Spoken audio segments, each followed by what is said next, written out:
sa ating panalangin. At muli, welcome po sa ating unang bahagi ng ating pananambahan sa Lord's Day. Ito ang ating Sunday School.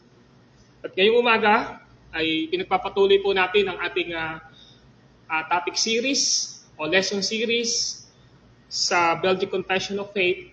At ngayon po ay nasa Article 27 tayo with the reference of Nicene Creed. At ang ating pinag-aaralan po ay ang the four characteristics of the church. Ang apat na katangian ng iglesia. Konting review lang po.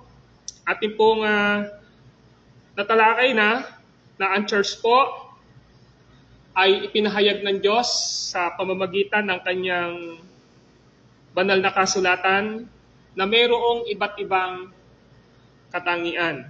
At nakita natin from Belgic Confession of Faith, Article 27, at ganoon din po sa Nicene Creed, nakita natin ang sinasabi doon, I believe one holy, Catholic, and Apostolic Church. Yun ang sinasabi ng Nicene Creed. Sa Tagalog, sumasampalataya ako sa isang banal, katolika, at apostolikang iglesia. So, for the past 3 Sundays school po natin, atin na pong natalakay at naipaliwanag na yung tatlong katangian na itinuturo ng Word of God at na-summarize ng Nicene Creed at saka ng Belgic Confession of Faith, Article 27. Yung number 1, the church unity. Nakita natin na ang church ay may kaisahan at tawag po dito ay walang iba kundi there is one body of Jesus Christ dito po sa mundong ito na nananampalataya at naniniwala sa iisang ebanghelyo ng ating Panginoong Diyos, which is the Father, the Son, and the Holy Spirit. At na-explain na po yun na ang Father, siya ho ang nag-create ng heaven and earth at siya po ang pumipili ng mga isa-save niya before the foundation of the world. And then secondly, ang ating Panginoong Hesukristo na co-creator ng ating Panginoong Diyos Ama na siyang magre-redeem ng lahat ng ibinigay ng Ama sa Kanya sa pamamagitan ng Kanyang kamatayan sa cross ng Kalbaryo. And then, naaral na natin na ang church ay Catholicity o Universal Church na pag-aralan natin last Sunday na ang iglesia ay laganap sa buong mundo at nakikita ito sa iba't ibang klase ng anyo, pwedeng malaki, pwedeng maliit, subalit nagkakaisa po sa isang ebanghelyo ng ating Panginoong Diyos o ebanghelyo ng ating Panginoong Hesukristo. Sa umaga pong ito, iko-conclude po natin ang ating pag-aaral dito sa Article 27 at saka sa Nicene Creed. Yung pang-apat, the Church Apostolicity. Ulitin ko, the Church Apostolicity. Ang church po ay tinatawag na apostolic. This is the mark of Christ Church. Ano po ibig sabihin nito? The church is apostolic. Now, listen. Dahil ang New Testament ay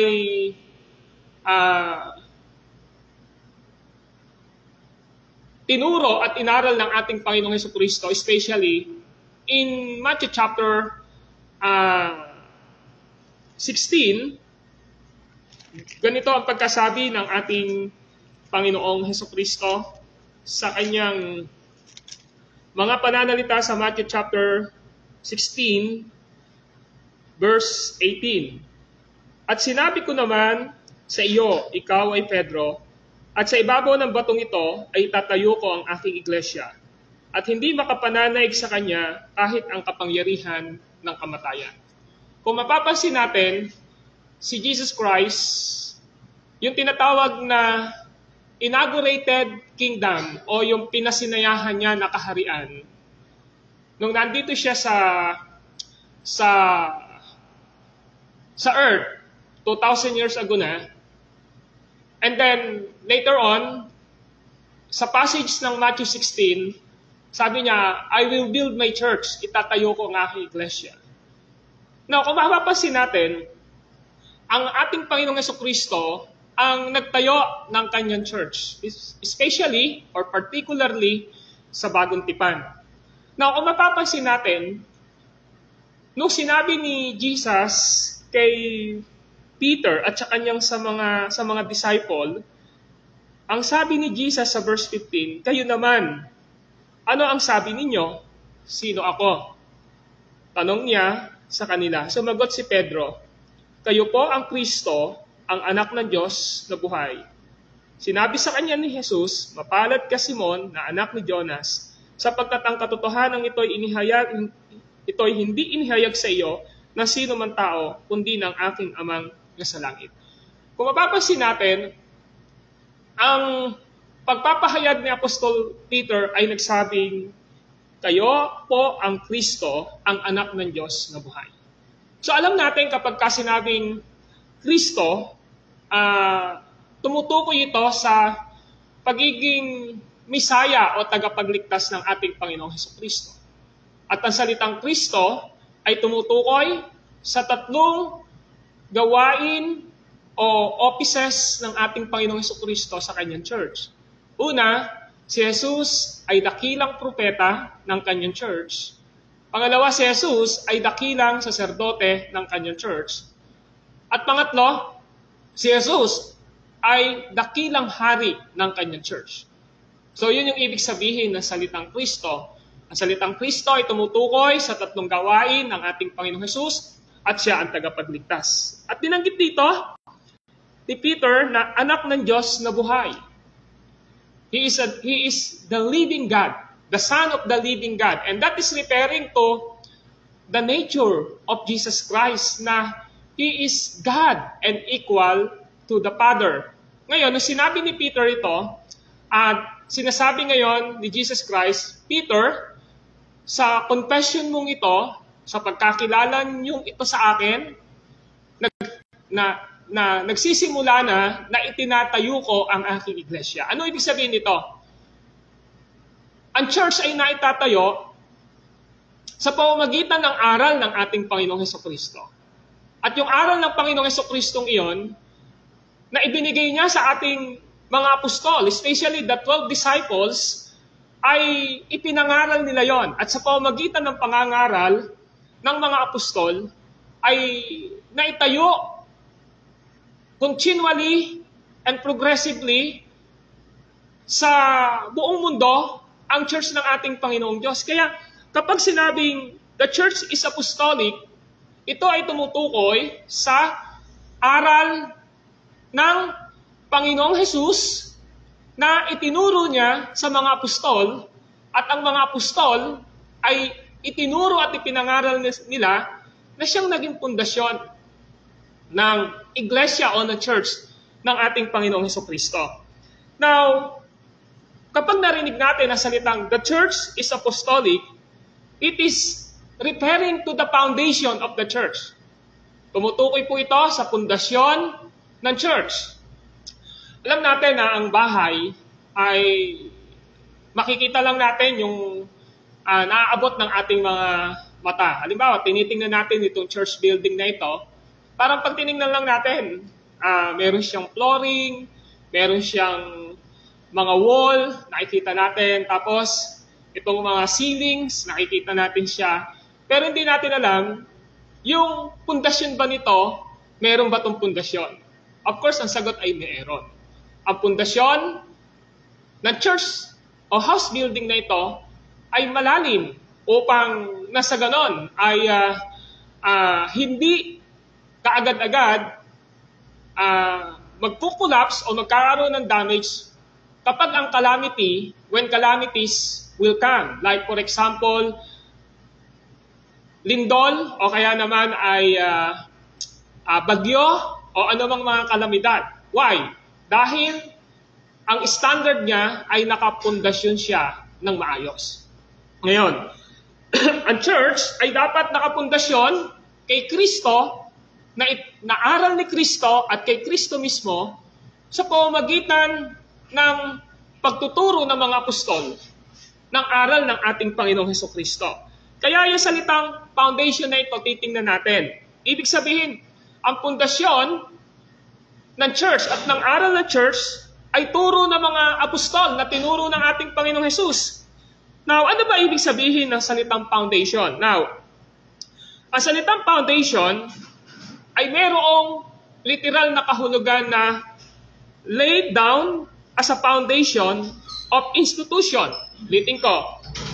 Laid down as a foundation of institution or system of truth. So sa Tagalog, sinasabi rito, ito ay isang nakalatag pababa bilang pundasyon ng isang institusyon o isang sistema ng katotohanan. At alam niyo ho, sa 1 Corinthians chapter 3, pakibuksan po natin ang ating mga scripture o ating mga Bible. Sa 1 Corinthians 3:11, malinaw na sinabi ni Apostol Paul ang pangungusap na ito sa unang Korinto, pangkat 3, talatang 11. Sapagkat wala nang ibang pundasyon na maaaring ilagay liban sa nailagay na si Hesukristo. So ang foundation ng church, ng pananampalataya, ng aral ng church, ay walang iba kundi si Kristo. Now, sabi rito, ulitin ko, sabi ni Apostol Pablo,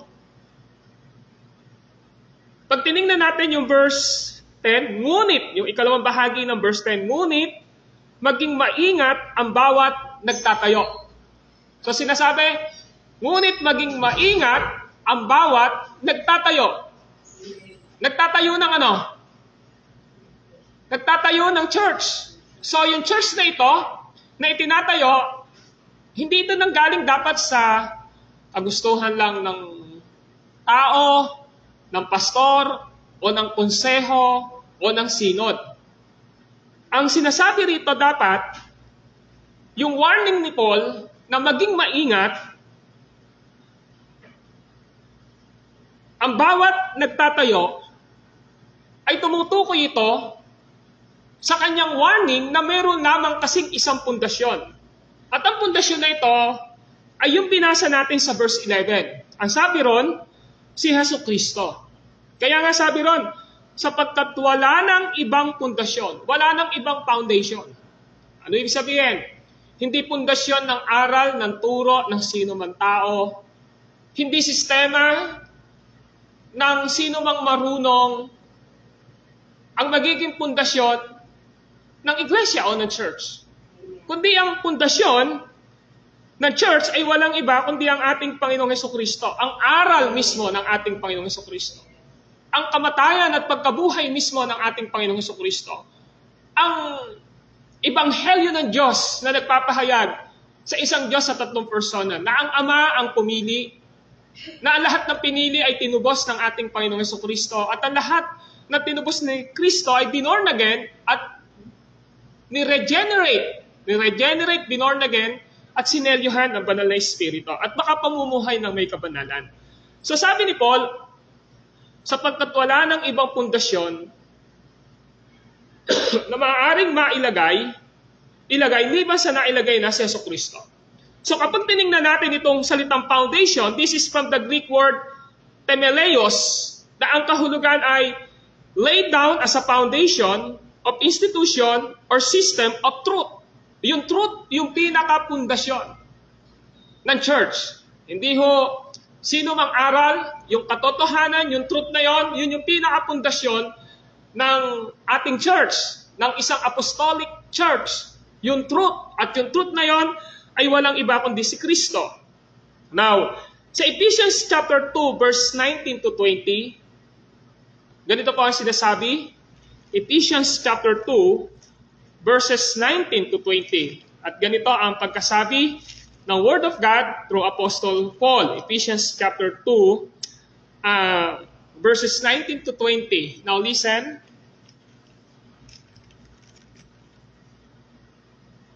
Sa makatwid, Ephesians chapter 2, verse 19 to 20, ang sabi rito, sa makatwid, hindi na kayo dayuhan o taga-ibang bansa, kundi kababayan ng mga hinirang ng Diyos at kabilang sa kanyang sambahayan. Now, tingnan natin, household. So, sinasabi ngayon dito, hindi na tayo dayuhan, we are not a stranger. Hindi tayo taga-ibang bansa o yung tinatawag na nag-migrant lang dito sa mundong ito. Sabi rito, kundi kababayan ng mga hinirang ng Diyos. At kabilang sa kanyang sambahayan. Bakit po? Sabi ng verse 20, kayo'y itinayo rin sa saligan ng mga apostol. So, napansin nyo, kayo ay itinayo sa saligan ng mga apostol. Ibig sabihin po, sinabi ni Paul sa mga taga-Epeso, kayo ay itinayo sa pundasyon ni Kristo. Yung word na saligan, ito po ay tumutukoy sa pillars. Halimbawa, yung nakikita nyo po mga pillars na yan, yung nakikita nyo po na poste na yan, yan po ay tinatawag na saligan. Of course, hindi lang yan, kundi sa ilalim, meron din siya nakalagay na mga beam, di ba? Saligan. At ang saligang ito, ang sabi ni Apostle Paul, saligan ng mga apostol. Ano ibig sabihin ng saligan ng apostol? Pag sinabing saligan, this is the teaching of apostle. And tanong lang natin, saan galing yung teaching ng mga apostol na ito? At ang sabi rito, na ang batong panulukan ay si Kristo Jesus. Christ is the cornerstone. Jesus Christ is the cornerstone. Ang sabi rito, na ang batong panulukan ay si Kristo Jesus. Ano ba ibig sabihin ng batong panulukan? Ito yung mga poste na nakikita natin sa building. Na ang pinaka-pundasyon, na ang pinaka-saligan ng turo sa loob ng church, kung bakit siya naging church, kung bakit siya naging matibay, ay walang iba, kundi ang ating Panginoong Hesukristo, ang teaching ng ating Panginoong Hesukristo. Kaya ang sabi ni Paul, kayo'y itinayo sa saligan ng mga apostol, of course, at ng mga propeta, na ang batong panulukan ay si Hesukristo. Yun yung pinapakita rito. The cornerstone is Jesus Christ Himself, na saan? Na tinuro ng mga apostol. So maliwanag na pinapakita rito na having built on the foundation of the apostle. Now, para mas matiyak natin na hindi lang si Apostol Paul na nagsasabi na ang batong panulukan ay si Kristo, tingnan natin yung pananampalataya at aral ni Apostol Peter din. So si Apostol Peter, tingnan po natin sa 1 Peter chapter 2, verse 6 to 8. 1 Peter, Unang Pedro chapter 2, ganito po ang sinasabi ni Apostol Peter.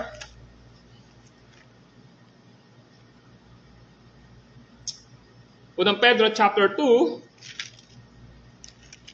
verse 6 to 8, ganito po ang sabi ng Word of God.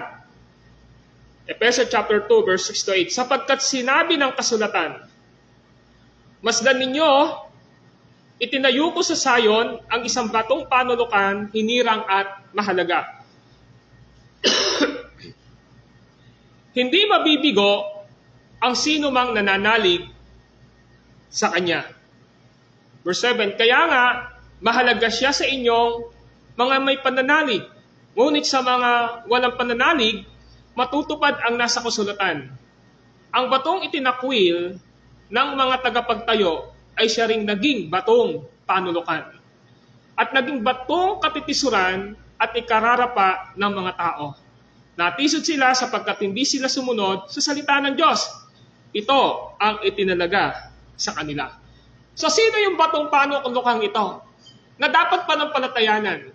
Na yung iba sumampalataya sa batong panulukan, yung iba naman ay nireject nila itong batong panulukang ito. Ang sabi ho, ito ay walang iba kundi ang ating Panginoong Jesucristo. At pagdating sa bandang 8, sabi ron, yung salita ng Diyos patungkol kay Kristo naging katitisuran para sa kanila. So, ibig sabihin, yung teaching ng church, kung bakit nabibuild ang isang church, ay dahil sa teaching ng Word of God patungkol kay Kristo. Yung iba nire-reject ito, yung iba naman tinatanggap ito. So, maliwanag na pinakikita rin ni Apostle Peter na ang cornerstone dito ay walang iba kundi ang ating Panginoong Jesucristo. Now, back to Apostle Paul in 1 Timothy chapter 3 verse 15. Ganon din ang pagkasabi ni Apostle Paul sa 1 Timothy chapter 3 verse 15. Sabi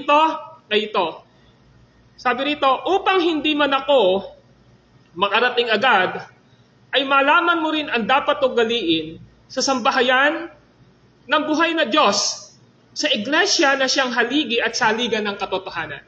So ang church ay haligi at saligan ng katotohanan. So pinapakita rito, ano yung church? Ang church ay haligi at saligan ng katotohanan. So yung katotohanan ito, wala pong iba ito kundi ang ating Panginoong Jesucristo. And this is the teaching of the apostle, the 12 disciples. This is the teaching of the New Testament.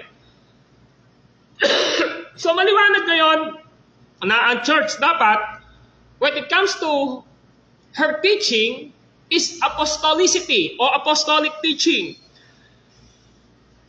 Sa bandang dulo ng pahayag, kapag dumating na ang wakas, makikita natin sa pahayag 21:14 ay ganito, na isinulat ng Word of God through Apostle John sa pahayag chapter 21 verse 14. Ganito po ang pagkasabi ng Word of God. Ang pader ng lungsod ay may 12 saligang bato at nakasulat dito ang pangalan ng 12 apostol ng Kordero. So, sinasabi ngayon, in the new heaven and new earth, which is in the second coming of Jesus Christ, sa ikalawa at huling pagbalik ng ating Panginoong Jesucristo upang magkaroon ng new heaven and new earth, maliwanag yung sinasabi rito. Ang sinasabi ngayon dito ay ito. Sabi ng 21:14 ay ganito. Ang pader ng lungsod, ang pader daw ng lungsod, pakinggan nyo, ang pader ng lungsod ay may 12 saligang bato. At nakasulat dito ang pangalan ng 12 apostol ng Kordero. So, in the new heaven and new earth, there are 12 na ano? Merong 12 foundation. Merong 12 poste. Ang sabi ron, 12 pader. 12 saligang bato. At ang 12 saligang batong ito, ang sabi, nakasulat dito ang pangalan ng 12 apostol. Just imagine, yung 12 saligang batong ito sa pader, nakasulat ang pangalan ng mga apostol. Ano po ba ang ibig sabihin nito? Well, ang pinapakita rito, mapakaliwanag na yung new heaven and new earth, kapag tinignan natin, yung 12 apostol na yon na nakasulat yung pangalan nila, bakit nakasulat? Kasi nga, it is honor for them na sila sa bagong tipan ay ginamit ng ating Panginoong Diyos upang ang aral ng ating Panginoong Jesucristo ang siyang naging pinakapundasyon at saligan ng bagong tipan. Kaya even in the new heaven and new earth, pinapakita rito na ang 12 saligang bato, nakasulat ang 12 apostol ng Kordero. Ang Kordero rito ay walang iba kundi ang ating Panginoong Jesucristo. Now, tingnan natin dito. Ano ba ang qualification ng apostol? Bakit po binanggit dito yung pader ng lungsod ng new heaven and new earth ay may 12 saligang bato. Tapos nakasulat dito ang pangalan ng 12 apostol ng Kordero. Now, tingnan natin. Marami kasi pwedeng magsabi na apostol ako. Kahit ngayon sinasabi nila na apostol ako ngayon. Kaya pag apostol ka, may karapatan ka magtayo ng church. Parang ganun iniisip nila dahil apostol ako. Ako yung pinaka-authority sa loob ng church. Hindi ho yun yung gusto ipakita rito ni John So tingnan muna natin, ano ba yung qualification of apostle? The apostle or 12 disciple, una, had seen and hear what Jesus had done and said during His ministry on earth. So ang isang apostol, based on Acts 1:22, at saka ng Acts chapter 2, verse 32, ay nagsasabing, dapat yung apostol, nakita niya mismo si Kristo. Had seen Jesus Christ. Hindi lang niya nakita, kundi they were heard what Jesus teaching and what Jesus has done and said during His ministry on earth. So ito yung qualification ng pagiging apostol. Baka kasi naniniwala pa kayo na may mga apostol pa ngayon na nag-exist. Wala po, ang apostol po ay temporal lang po. Nung nailagay na po yung pundasyon, which is the teaching of the New Testament, ang apostol po is already gone. Wala na po ang ministry of apostle. Ang nag-i-exist na lang po na ministry based on the book of Ephesians, the pastor, teacher, and evangelist. So, apostle and the prophet is a temporal ministry hanggat hindi po nagko-close ang New Testament. So, nung na-canonize na ang New Testament, ala na ang tapos na ang bagong tipan, wala na po ang apostol and even the prophet. Kaya tayo ay hindi naniniwala na may apostol pa ngayon. At di rin tayo naniniwala na may prophet pa ngayon. Kasi yung qualification, dapat nakita niya ang ating Panginoong Jesus, narinig niya ang ating Panginoong Jesucristo, dapat nakita niya ang mga ginawa ni Jesus, literally, at narinig niya ang lahat na sinabi ng ating Panginoong Jesucristo. The apostle or 12 disciple will also equipped by the Holy Spirit to speak the Word of God. So sila yung pinangakuan ng ating Panginoong Jesucristo in John chapter 16, verse 13, na kung saan ay gagamitin sila ng ating Panginoong Diyos upang patuloy na maipangaral ang salita ng Panginoon. So the church is built on the foundation of the apostle, their teaching. Yun ang ibig sabihin po nun. Ang church ay naituro sa pundasyon ng mga turo at aral ng mga apostol. Ito ay mga katangian ng iglesia na niyayakap ang mga tinuro ng ating mga apostol. So dapat maintindihan natin, if the church was builded in the apostle teaching, literal ito nagsasabi na kung ano ang tinuro ng Panginoong Jesucristo sa kanila, yun din yung itinuro nila sa mga tao at sa mga iglesia na naitayo nila. That's why it is a New Testament church na kung saan ay naibuild sa pamamagitan ng turo ng mga apostol na itinuro ni Jesus sa kanila.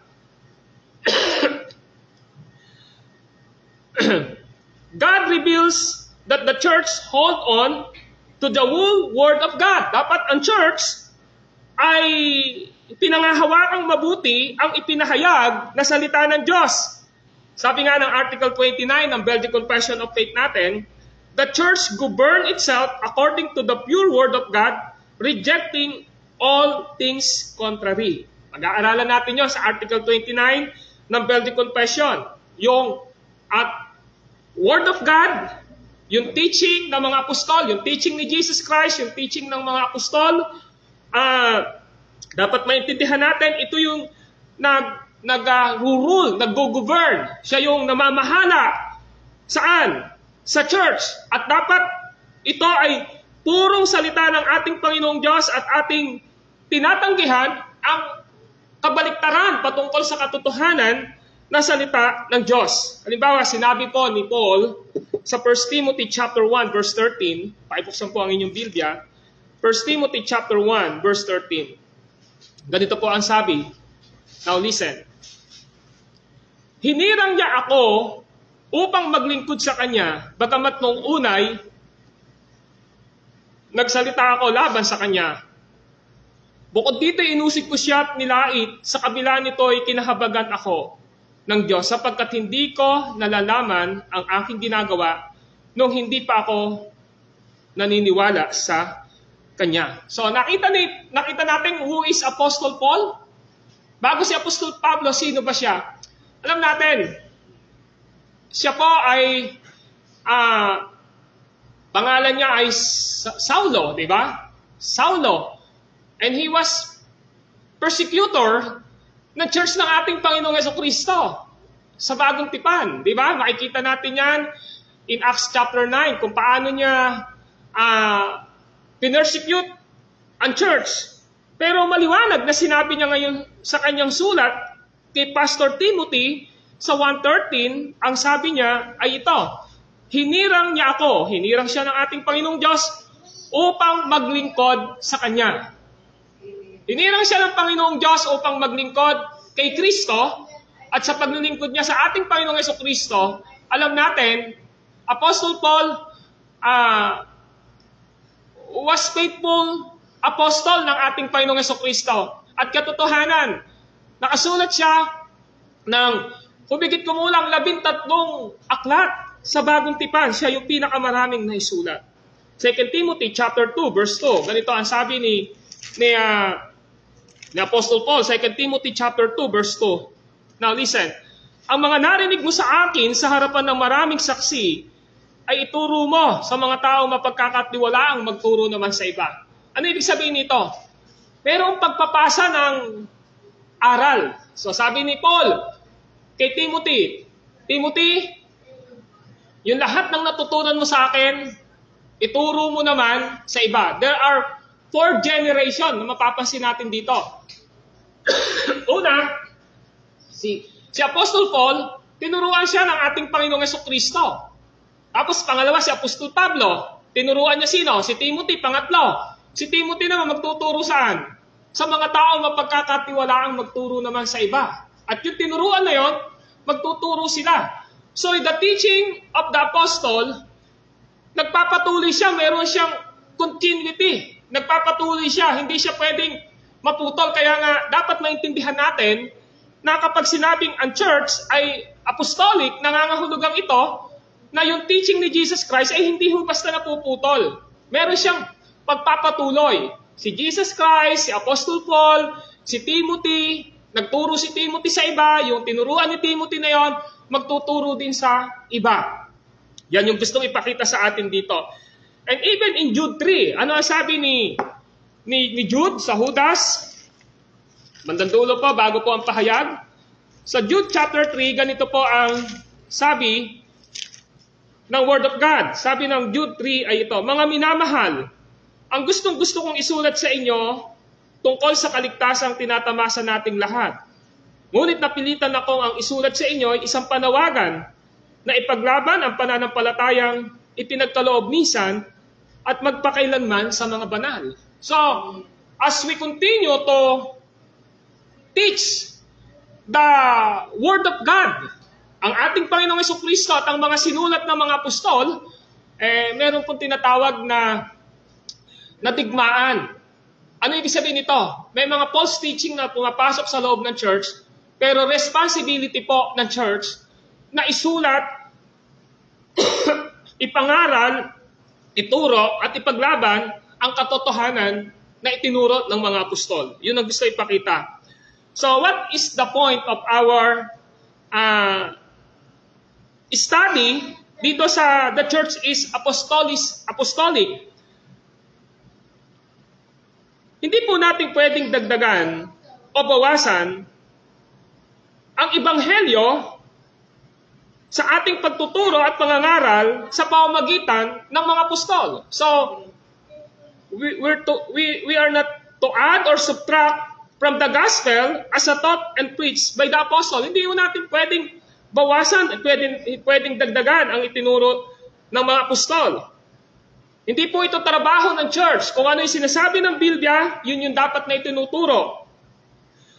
The apostolicity of the church implies the mandate to remain apostolic, fully faithful to God, full revelation, the Bible. So kapag sinabi natin ang isang marka ng church ay apostolic, ang sinasabi lang dito, ang church ay meron siyang gawain, may mandate siya, manatili siya saan? Sa mga turo ng mga apostol na dapat natapat niya itong pinapahayag at ipinapangaral dahil ito ang nilalaman ng banal na kasulatan. So kapag sinabi nating apostolicity, ang isang church o apostolic ang church na iyon ay faithful sa gospel, faithful sa pangangaral ng salita ng Diyos. Hindi siya pwedeng pagtayo niya sa pulpito ay kung ano-ano na lang yung sasabihin niya para mangaral at magturo dito. Hindi yun. Ang tinuturo ng banal na kasulatan, isa sa marka na ang church ay naitayo sa aral ng mga apostol na itinuro ni Jesus sa kanila. Ang church na ito ay napaka-faithful. Ang church na ito ay napakatapat. Saan? Tapat siya sa pagtuturo ng ebanghelyo at ng scripture. Doon siya pinakatapat siya. Kaya mapapansin mo na ang isang church ay apostolic. Mapaka-faithful niya sa pangangaral at pagtuturo ng banal na kasulatan o ng salita ng Diyos. Dapat sinisigurado ng iglesia na palaging tapat na ipapangaral na ituturo ang salita ng Diyos, nagkakaroon ng patuloy na pagbabago o reformation sa pagtuturo ng salita ng ating Panginoong Diyos. So the purpose of the gospel is to transform the believers. Of course, pag sinabi nating transformation sa loob ng church, dapat ang church, maliwanag dapat na merong sanctification, merong banal na pamumuhay ang bawat mananampalataya. There is a sanctification. Hindi lamang siya tinatawag na sanctification o kabanalan sa pamumuhay niya, sa personal na buhay niya o paglayo niya sa kasalanan, kundi ang church ay naiiba dapat saan? Sa takbo ng mundo. Dapat ang church ay naiiba sa kalakaran ng mundo. Hindi yung porkit ang isang church ay parang tiningnan natin ay nagiging mega church, napakalago nila, gagayahin natin sila. Hindi ho. Ang dapat nating maintindihan, the system of this world ay hindi po umaangkop saan? Sa loob ng church. Hindi natin pwedeng ipasok ang sistema ng mundo sa church. Hindi po pwedeng gano'n na ang pamamaraan ng sanlibutan ang magdodominate ng mga method sa loob ng church. Hindi ho. Dapat ang church ang siyang nagko-conquer, ang church ang dapat na nag-i-influence sa sistema ng mundong ito. Kaya dapat, pag sinabing apostolic ang isang church, the church must be ever busy with the scripture, always ensuring that she is faithful, reforming the church through the word of God and the gospel. So walang pwedeng magbago ng buhay ng tao sa loob ng church, kundi ang gospel na itinuro ng mga apostol. Wala pong pwedeng magpalago sa simbahan kundi ang gospel ng ating Panginoong Hesukristo. Wala pong pwedeng mag-save o magligtas sa mga makasalanan kundi yung gospel na dapat na ipinapangaral sa loob ng simbahan na ipinangaral ng apostol. So this is my application. Tinuturo sa atin na salitang apostolic church dahil ang church ay nakapundasyon sa aral ng mga apostol na itinuro at ipinahayag ni Kristo sa kanila. Ipapaliwanag po natin ang mga susunod na pag-aaral patungkol sa napakahalagang doktrinang ito. So, ang pang-apat na marka ng isang church, the church is apostolic. Ibig sabihin, ang church, lagi siyang nakabase sa tinuro ng apostol. Dahil yung tinuro ng apostol, yun yung tinuro ng ating Panginoong Hesukristo. So, the church was founded by the teaching of Jesus Christ and the teaching of the apostle. So, paano natin makikita na talagang ang isang church ay apostolic church? Well, ang church na yon ay nangangaral at nagtuturo palagi ng gospel o ng salita ng ating Panginoong Diyos. So nakita natin ngayon na walang ibang pundasyon na nailagay na maliban ang ating Panginoong Hesukristo. So si Jesus Christ ang foundation ng ating church, at kung si Jesus ang foundation ng ating church, dapat maliwanag sa atin na ang church natin ito ay apostolic church dahil alam natin na ang New Testament, lahat ng makikita natin sa 20 plus na naisulat sa New Testament, maliwanag ito na ito ay naisulat sa pamamagitan ng pagkasi ng banal na Espiritu sa mga apostol ng ating Panginoong Hesukristo. So kapatid, ito yung isang marka. Nakita na natin, una, ang church ay iisa, ang church ay banal, ang church ay nakakalat sa lahat ng dako, at pangatlo, pang-apat, ang church ay apostolic. Aral ng apostol ang siyang nangingibabaw. At natayo ang church sa pamamagitan ng aral ng pundasyon. So mahaba na yun ang pag-aralan natin. Maybe nasa 1 oras na tayo nag-aaral. Kung meron po kayong gustong linawin pa rito, balikan nyo po yung ating live FB at makikita nyo po yung mga maririnig nyo, yung gusto nyo pang maintindihan sa mga late po. Let us pray. Panginoon po namin Diyos na banal at makapangyarihan sa lahat. Maraming salamat sapagkat napakasagana ng inyong biyaya sa inyong iglesyang ito. Na patuloy na naglalagay kayo ng faithfulness sa pastor na ginagamit ninyo upang magturo at mangaral ng inyong mga salita. Wala po kayong ibang pamamaraan upang ang inyong church ay tumibay, upang ang inyong church ay patuloy na lumawak sa iba't ibang dako, kundi sa pamamagitan lamang ng apostolic teaching na natutunan ng mga apostol sa aming Panginoong Hesukristo.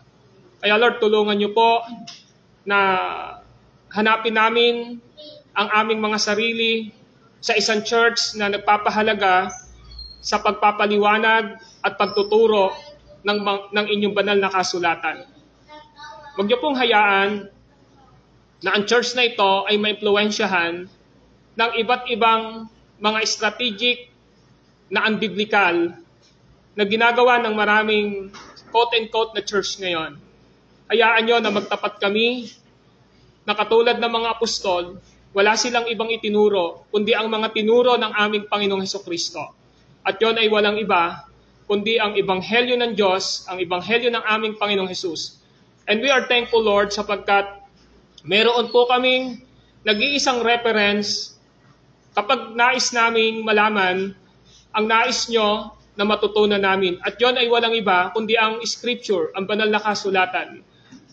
Nais nyo na makita sa inyong church na ito at sa bawat isa sa amin na pinapahalagahan namin ng mas mataas ang pagtuturo at pangangaral ng inyong mga salita.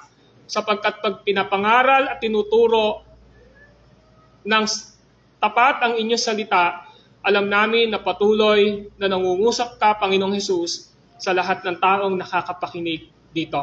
Ito ay nagdadala ng reformation o pagbabago sa buhay ng bawat isa sa amin.